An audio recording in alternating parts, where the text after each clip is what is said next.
Jemaat Tuhan, kini tiba waktunya untuk kita membaca dan merenungkan sabda Tuhan. Dan mari kita mohon Roh Kudus untuk membimbing dan memberikan hikmat-Nya, sehingga kita dapat memahaminya dengan baik. Mari kita berdoa. Kami sangat bersyukur ya Tuhan, untuk sebuah anugerah kehidupan yang baru, yang boleh Tuhan percayakan bagi kami. Kini kami siap untuk menjalaninya bersama-sama dengan seluruh anggota keluarga kami, supaya kami boleh menjadi keluarga yang penuh dengan syukur, keluarga yang penuh dengan sukacita, oleh karena kami sadar akan setiap anugerah dan berkat-berkat Tuhan. Kami akan membaca dan merenungkan firman-Mu, bila kiranya kuasa Roh Kudus menolong setiap kami, baik kami yang mendengar, kami yang berkata-kata, bila hanya firman Tuhan, hanya sabda Tuhan yang boleh memenuhi setiap ruangan hati, ruangan pemikiran kami. Di dalam nama Tuhan kami Yesus Kristus, kami berdoa. Amin.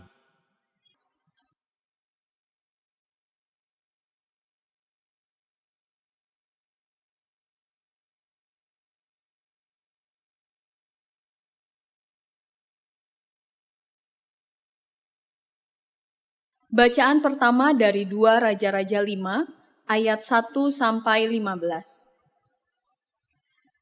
Naaman, panglima Raja Aram, adalah seorang terpandang di hadapan tuannya dan sangat disayangi. Sebab oleh dia Tuhan telah memberikan kemenangan kepada orang Aram. Tetapi orang itu, seorang pahlawan tentara sakit kusta. Orang Aram pernah keluar bergerombolan dan membawa tertawan seorang anak perempuan dari negeri Israel. Ia menjadi pelayan pada istri Naaman. Berkatalah gadis itu kepada nyonyanya, "Sekiranya tuanku menghadap nabi yang di Samaria itu, maka tentulah nabi itu akan menyembuhkan dia dari penyakitnya." Lalu pergilah Naaman memberitahukan kepada tuannya, katanya, "Begini-beginilah dikatakan oleh gadis yang dari negeri Israel itu."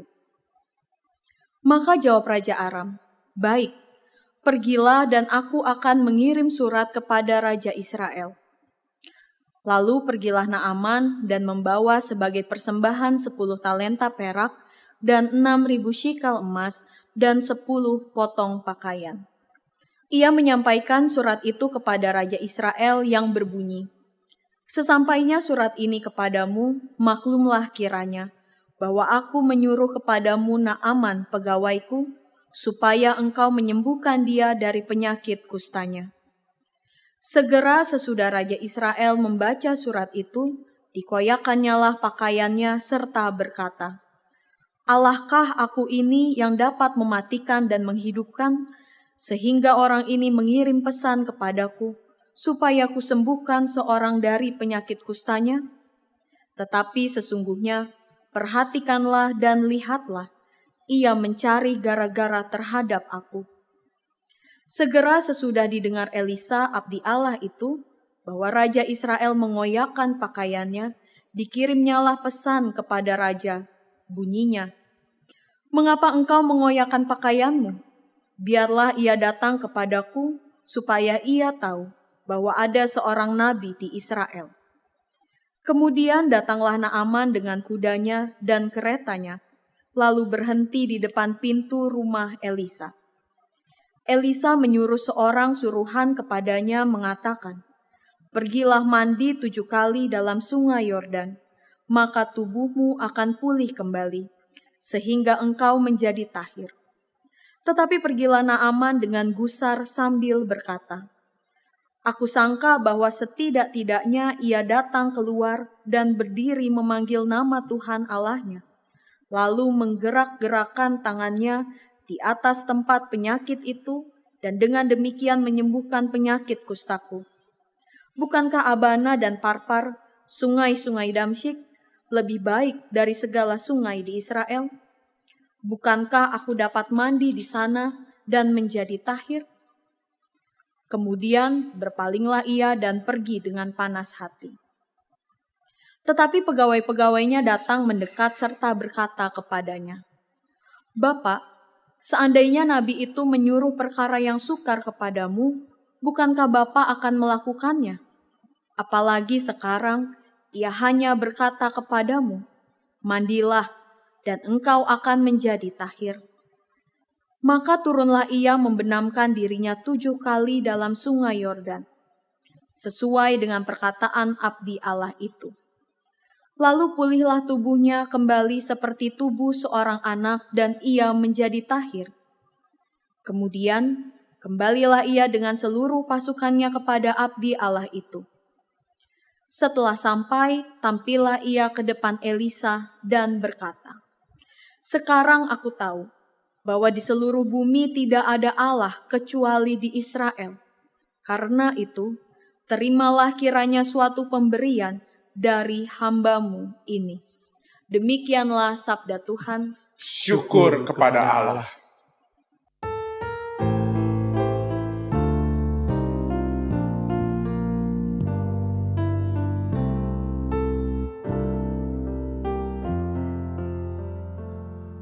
Haleluya, ku mau bersyukur dengan tulus hati pada Tuhanku.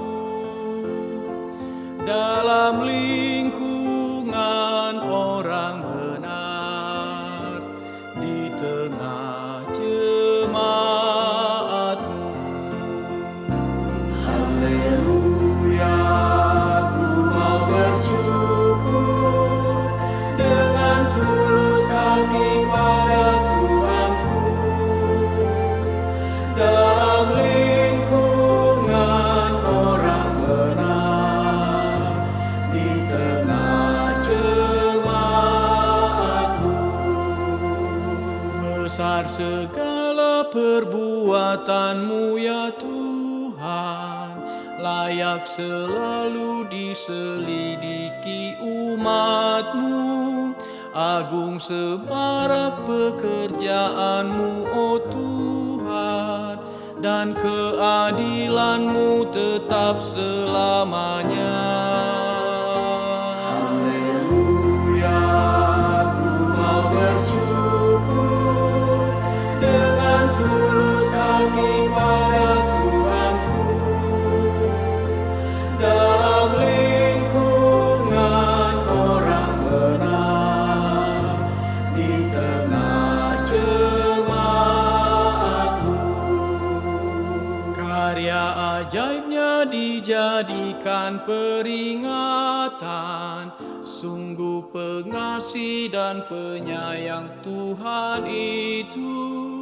Dilimpahkannya rejeki bagi umat-Nya, karena Dia ingat perjanjian kekal-Nya. Haleluya, ku mau bersyukur dengan tulus hati pada Tuhanku. Dalam lingkungan orang benar, di tengah jemaat-Mu. Dia tunjukkan kuasa kepada umat-Nya dengan memberikan tanah milik bangsa-bangsa, dan perbuatan tangannya benar dan adil. Segala titahnya teguh selamanya. Haleluya, ku mau bersyukur dengan tulus hati pada Tuhanku.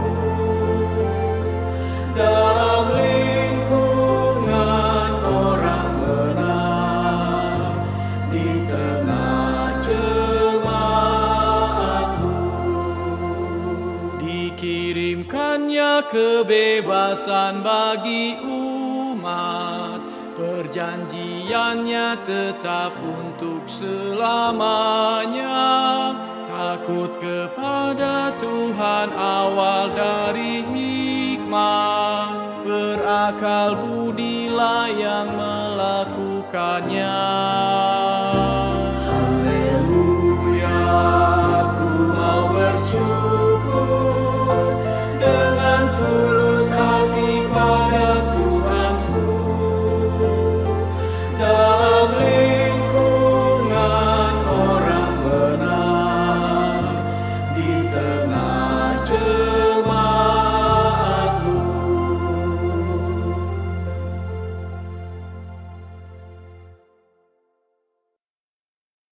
Bacaan kedua dari surat 2 Timotius 2 ayat 8 sampai 15. Ingatlah ini, Yesus Kristus yang telah bangkit dari antara orang mati, yang telah dilahirkan sebagai keturunan Daud, itulah yang kuberitakan dalam Injilku.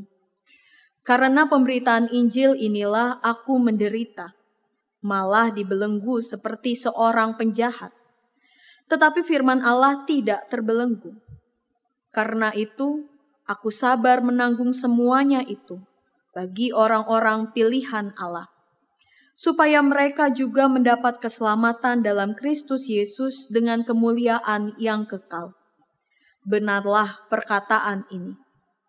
Jika kita mati dengan Dia, kita pun akan hidup dengan Dia. Jika kita bertekun, kita pun akan ikut memerintah dengan Dia. Jika kita menyangkal Dia, Dia pun akan menyangkal kita. Jika kita tidak setia, Dia tetap setia, karena Dia tidak dapat menyangkal dirinya. Ingatkanlah dan pesankanlah semuanya itu dengan sungguh-sungguh kepada mereka di hadapan Allah, agar jangan mereka bersilat kata, karena hal itu sama sekali tidak berguna, malah mengacaukan orang yang mendengarnya. Usahakanlah supaya engkau layak di hadapan Allah sebagai seorang pekerja yang tidak usah malu, yang berterus terang memberitakan perkataan kebenaran itu. Demikianlah sabda Tuhan. Syukur kepada Allah. Bapak, Ibu, dan saudara-saudara sekalian yang dikasihi oleh Tuhan, Injil Tuhan hari ini akan kita perhatikan dari Lukas pasal 17 ayat 11 sampai 19. Lukas 17 ayat 11 sampai 19. Demikian bunyi firman Tuhan. Dalam perjalanannya ke Yerusalem, Yesus menyusur perbatasan Samaria dan Galilea. Ketika ia memasuki suatu desa, datanglah 10 orang kusta menemui dia. Mereka tinggal berdiri agak jauh dan berteriak, "Yesus, Guru, kasihanilah kami." Lalu ia memandang mereka dan berkata, "Pergilah, perlihatkanlah dirimu kepada imam-imam."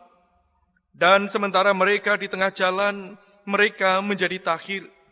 Seorang dari mereka, ketika melihat bahwa ia telah sembuh, kembali sambil memuliakan Allah dengan suara nyaring, lalu tersunggur di depan kaki Yesus dan mengucap syukur kepadanya.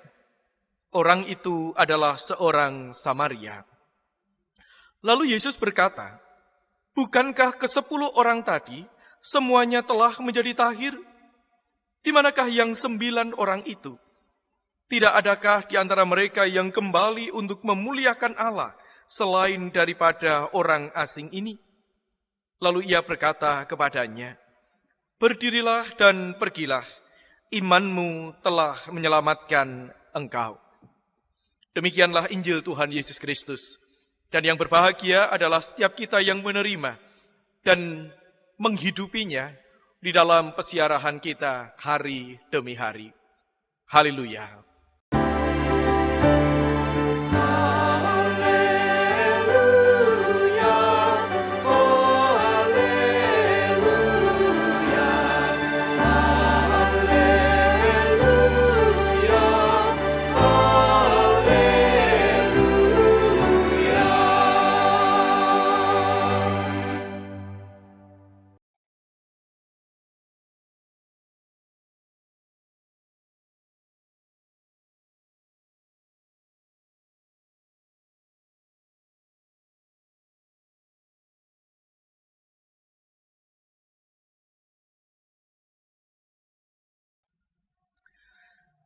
Jemaat Tuhan, kita patut bersyukur ketika hari ini kita boleh bersama-sama kembali beribadah. Ada satu kesempatan dan barangkali beberapa gereja saat ini sedang masuk di dalam agenda bulan keluarga. Satu kesempatan untuk kita bersama-sama melihat kembali sejauh mana keberadaan keluarga kita. Sejauh mana kita boleh mensyukurinya, dan sejauh mana kita boleh terus bertumbuh di dalam iman percaya kita kepada Tuhan, di dalam sebuah komunitas agung, komunitas yang Tuhan anugerahkan, keluarga. Dan hari ini kita bersama-sama merenungkan sebuah tema keluarga yang memiliki ucapan syukur. Jemaat sekalian yang dikasihi oleh Tuhan, suatu hari ada seorang ibu. Ibu ini memiliki 2 orang anak. Pagi hari itu dia berpesan kepada anak yang besar, kepada si sulung. Dia mengatakan, anakku, setiap hari engkau semakin bertumbuh menjadi pribadi yang dewasa. Ibu percaya bahwa kamu sudah selalu siap menerima sebuah tugas dan tanggung jawab. Maka hari ini, dari pagi sampai sore hari, ibu akan ada kegiatan di luar rumah. Ibu mempercayakan adikmu, si bungsu yang kecil ini, ke dalam pengasuhanmu. Ya, si sulung pun dengan yakin mengatakan, siap ibu, saya pasti bisa membuktikan bahwa saya sudah dewasa dan saya bisa bertanggung jawab dengan baik. Ya, dengan yakin ibu ini pun kemudian segera berangkat. Jemaat sekalian yang dikasihi oleh Tuhan, sepanjang hari si bungsu dan disulung terus beraktivitas di rumah itu. Tidak terasa senja pun datang. Ibu mengetuk pintu terus kemudian menyapa anak-anak dengan penuh ramah, menyapa dengan penuh cinta kasih. Lalu si sulung dengan segera menghampiri ibunya, Bu, lihat apa yang sudah saya kerjakan, apa yang sudah saya lakukan. Ibu pasti akan bangga dan bahagia. Lalu si sulung menyodorkan selembar kertas. Ibunya pun segera menangkap kertas itu, menerimanya lalu membacanya. Rupa-rupanya di sana ada sebuah tulisan, sebuah daftar gitu ya. Ibunya membaca, membuatkan adik susu segelas, biayanya 10.000. Menyiapkan makanan untuk si adik, biayanya 10.000. Ketika adik sudah mulai kenyang, kemudian mengajak beraktivitas, mengajak bermain, biayanya 10.000. Sudah 30.000, Ibu. Lalu sang sulung ini kembali melanjutkan. Ketika tiba waktunya adik mulai rewel, mulai nangis, mulai bosan dengan situasi yang ada. Ia nangis semakin lama semakin kencang. Maka saya pun harus berjuang untuk menenangkannya. Karena ini situasi yang tidak mudah, perjuangan yang tidak mudah, biayanya lebih mahal ya Bu, 20.000. Jadi total biaya yang harus dikeluarkan, yang menjadi kompensasi dari semuanya itu adalah 50.000. Ya, dengan mantap si sulung mengatakan 50.000 aja Bu. Sebagai kompensasi dari apa yang sudah saya kerjakan. Sang ibu kemudian mengambil secari kertas lalu ia menuliskannya di sana. Pelan dia menuliskannya di depan sang sulung. Dia mengatakan atau menuliskan menyediakan makan 3 kali sehari. Gratis. Memijat, memeluk, mengobati ketika anak-anak sakit. Gratis. Mengajari anak-anak untuk berbicara, mengajari anak-anak untuk bisa berdiri bahkan berjalan dengan tegak. Gratis. Membelikan baju, mencarikan sekolah terbaik, bahkan menyediakan waktu untuk berlibur. Gratis. Jadi total semua yang sudah ibu lakukan untuk kalian itu gratis. Si sulung yang awalnya begitu mantap ingin mendapatkan hadiah tiba-tiba tertunduk malu.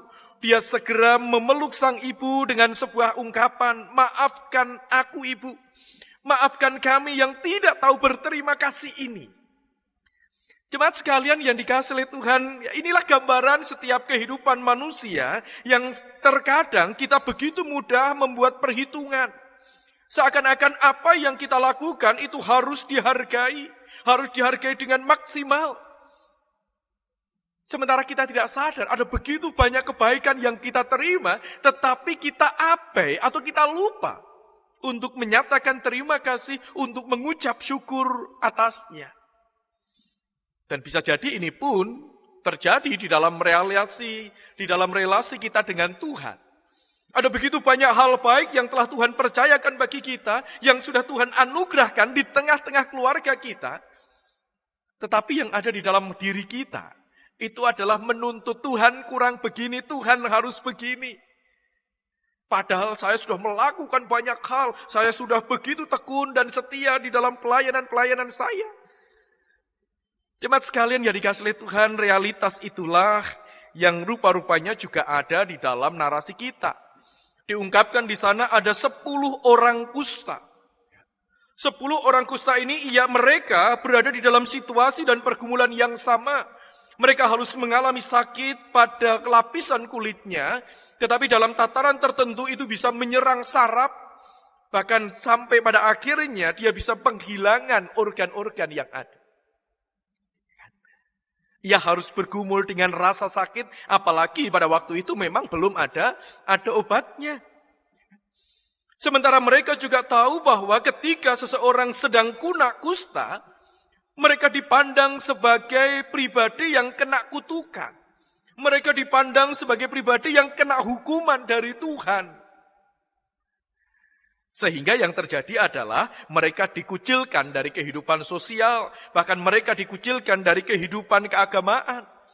Maka tidaklah mengherankan kalau di dalam narasi kita dikatakan 10 orang kusta ini berjumpa dengan Kristus di perbatasan, di pinggiran. Dari sisi kesehatan fisik mereka sudah terbatas, mereka sudah sakit. Secara psikologis mereka dipandang sebagai orang-orang hukuman Tuhan. Apakah itu situasi yang menyenangkan? Tentu tidak.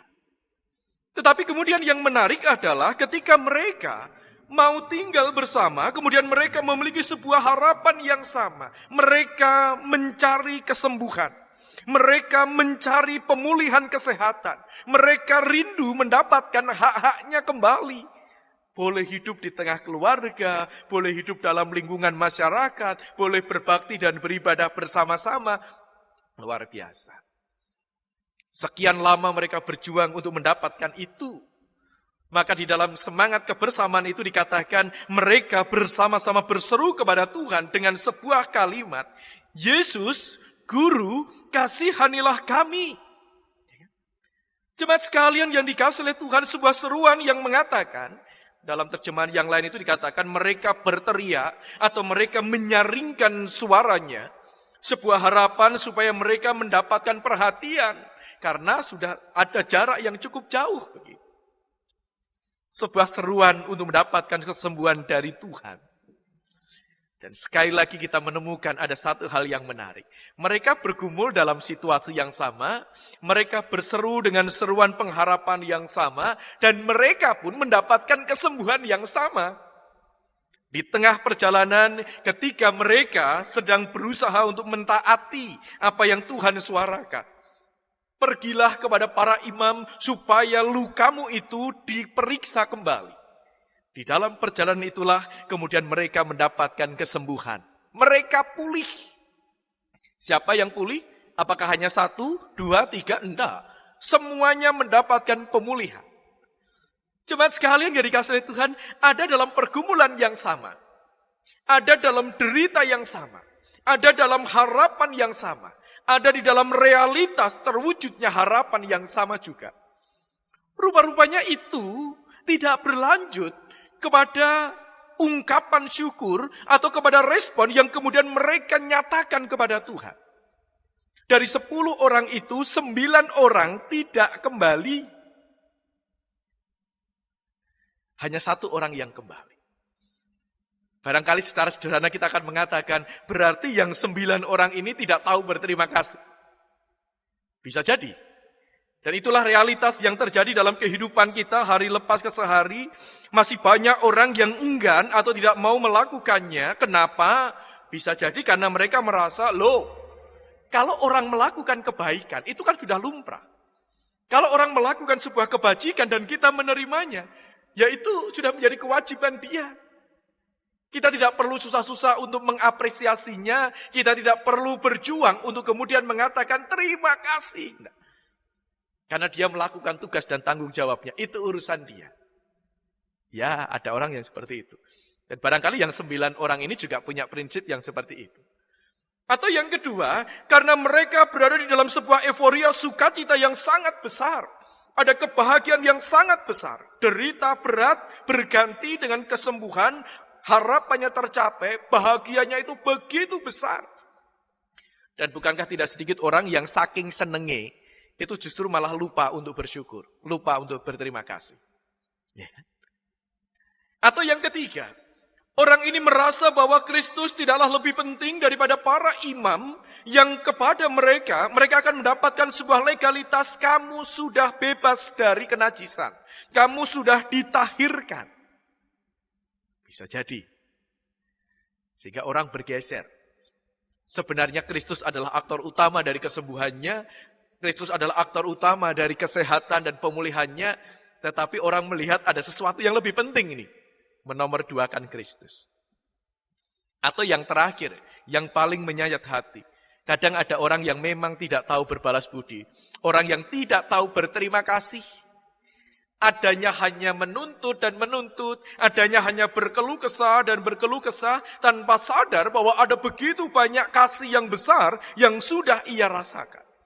Jemaat sekalian yang dikasihi oleh Tuhan, apakah kita menjadi bagian dari 9 orang yang tidak tahu berterima kasih tadi, atau yang tidak mau bersyukur tadi? Satu situasi dan keadaan yang sangat kontras. Ketika 9 orang tidak mau kembali kepada Kristus, ada 1 orang, bahkan dikatakan ada 1 orang Samaria. Mereka yang cenderung lebih diasingkan lagi. Mereka yang cenderung lebih dianggap sebagai orang yang paling terpinggirkan. Nyatanya justru ia datang kepada Tuhan. Dikatakan, 1 orang itu kembali sambil memuliakan Allah dengan suara yang nyaring. Ada sebuah ungkapan sukacita. Maka dia kembali. Kehadiran mereka kepada para imam tidak dipandang sebagai sesuatu yang lebih penting. Legalitas dari para imam itu dipandang sebagai sesuatu yang tidak lebih penting daripada kerinduannya untuk memuliakan Allah. Ada ungkapan sukacita untuk kemudian mengagungkan dan membesarkan nama Tuhan. Ini berarti adalah sebuah ungkapan iman atas sebuah kebajikan yang ia alami. Ia tahu siapa aktor utamanya dan ia harus kembali kepadanya untuk menyatakan syukur. Dengan cara apa? Memuliakan Allah. Yang kedua, bahkan memuliakan Allah dengan suara yang nyaring, sebuah penegasan di sana. Lalu ia tersungguh di depan kaki Yesus dan mengucap syukur kepadanya. Ia bukan hanya sekedar menyaringkan suaranya, tetapi dengan segenap sikap tubuhnya, dia mau bersujud, ia mau bersyukur di hadapan, tersungkur di hadapan Tuhan. Sebuah simbol kerendahan hati. Sebuah ekspresi betapa hidupnya sangat bergantung pada Tuhan. Sekian lama ia bergelut, bergulat dengan sakitnya. Sekian lama ia bergumul dengan beban psikologis keterasingannya. Ia merasa sesungguhnya aku tidak berarti, tetapi hanya karena anugerah Tuhan, saya mendapatkan pemulihan, saya mendapatkan kesembuhan. Dan ingat, dia adalah orang Samaria. Bapak, Ibu, dan saudara sekalian yang dikasihi oleh Tuhan, inilah gambaran tentang pribadi yang sadar bahwa ia dikasihi oleh Tuhan. Inilah gambaran tentang sebuah keyakinan bahwa segala yang baik itu datangnya dari Tuhan, bukan dari yang lain.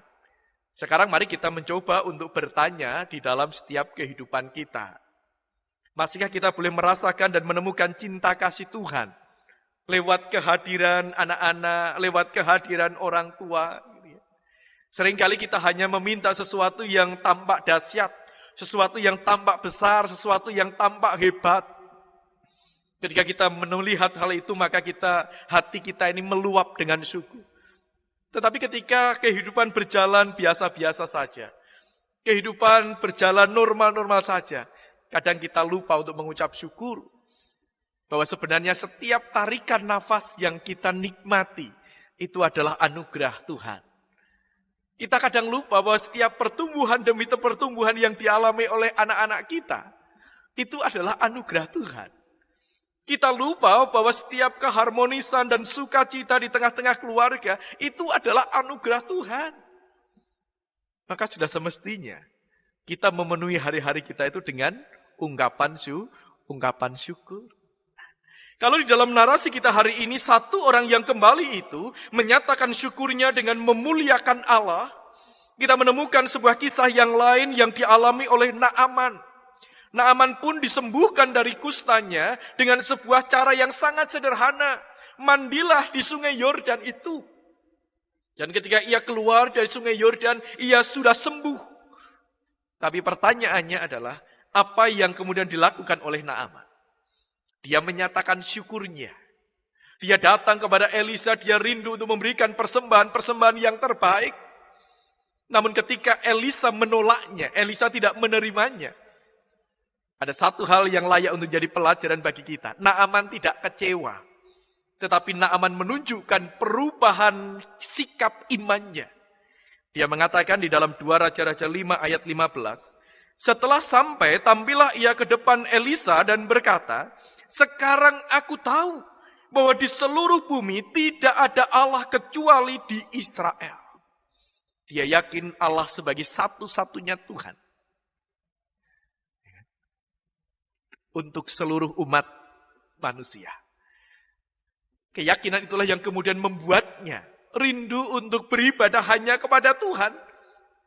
2 Raja-Raja 5 ayat 17. Jikalau demikian, biarlah diberikan kepada hambamu ini tanah sebanyak muatan sepasang bagal. Sebab hambamu ini tidak lagi mempersembahkan korban bakaran atau korban sembelihan kepada Allah lain, kecuali kepada Tuhan. Dia hanya mau beribadah kepada Tuhan.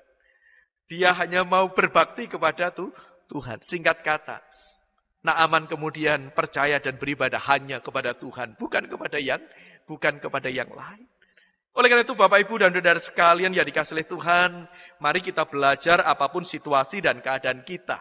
Sekecil apapun anugerah Tuhan, kita belajar untuk mensyukurinya. Bahkan ketika kita juga berhadapan dengan tantangan-tantangan yang tidak mudah, kita pun belajar untuk mensyukurinya. Dampak pandemi COVID-19 belum berakhir.